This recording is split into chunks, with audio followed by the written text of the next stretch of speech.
Brøndby IF, AGF. Et propfyldt Brøndby Stadion danner søndag ramme om sæsonens sidste kamp, hvor Brøndby med en sejr over AGF kan sikre Superliga-guldet. Kampfakta, kampstart, søndag kl. 17. Spillested, Brøndby Stadion. Dommer, Morten Krog på TV, TV3+. Holdnyt, Brøndby IF, en fuldkommen fantastisk spændende Superliga-sæson lakker mod enden, og søndag skal det endelig slag slås i den historiske tætte og store guldkamp. Momentum i toppen af rækken er skiftet som vinden blæser i løbet af foråret, hvor Brøndby, FC Midtjylland, FCK og FC Nordsjælland har kæmpet indet efter at ende øverst på podiet. I seneste spillerunde blev forårene skilt fra bukkene, da FCK tabte til AGF, mens FC Nordsjælland kun fik uafgjort mod FC Midtjylland på trods af en 3-0 føring undervejs. Dermed er det kun Brøndby og FC Midtjylland, som kan ende som danske mestre. De to klubber er af point inden sidste kamp, men det er drengene fra Vestegnen, som har skæbnen i egne hænder med en markant bedre målscorer end midtjyderne. Værternes gulddrømme nåede at hænge i en tynd tråd, da de i maj måneds første 2 kampe tabte til både FC Midtjylland og FCM. Jesper Sørensen og Co. har dog formået at rejse sig på fornem vis med 2 overbevisende og kontrollerede sejre mod FC Nordsjælland og Silkeborg. Derfor er der lagt i kakkelovnen til kæmpe guldfest på den københavnske Vestegn søndag aften, når Brøndby med en sejr over AGF kan generobre den trone, som FCK har siddet på i de seneste sæsoner. Kevin Tischempe er tilbage fra 2 spilledage med karantæne. Til gengæld er Sean Kleiber fortsat ude med en skade.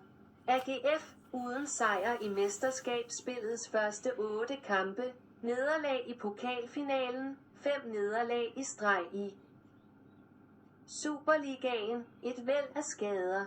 De har haft det umådeligt svært i foråret. Men bedst som man troede, at de var døde og begravede, slog de tilbage med en fremragende præstation mod de daværende guldbejlere FCK. AGF spillede friskt og bekymringsfrit til i første halvleg, hvor de efter at være kommet bagud 1-0 fik vendt skuden med hele 3 scoringer fra Mads Emil Madsen inden pausen. Efter pausen var det et mere klassisk defensivt udtryk vi så fra Aarhusianerne, som fik kriget en 3-2 sejr hjem på Sears Park, som endegyldigt slukkede FCK's gulddrøm. Uwe Roslers tropper har ikke noget at spille for her i sidste spillerunde af sæsonen, men hvis der er nogen, de gerne vil slå og gerne vil drille, er det Brøndby, så mon ikke, at afspillerne nok skal være toptændte søndag eftermiddag. Erik Karl er tilbage fra karantæne, mens Mikkel Duelund, Michael Akoto, Tobias Mølgaard, Janni Sarah, Jonas Jensen Abu, Mats Knoester og Kevin Jakob alle forventes at misse opgøret med skader.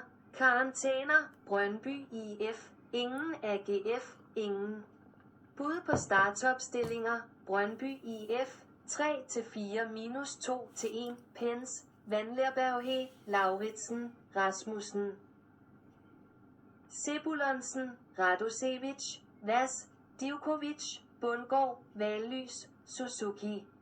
AGF 3-5-2, Peacock Farrell, Bejamo, Tingager, Kallø, Links, Andersen,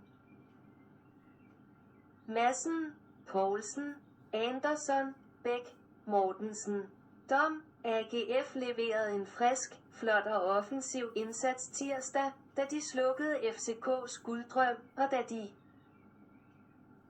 Intet har at tabe søndag, må man gå ud fra en lignende bekymringsfri tilgang til dette opgør. Det lover godt for underholdningen mod et Brøndby-mandskab, som er tvunget til sejr, hvis de vil være sikre på at ende som danske mestre.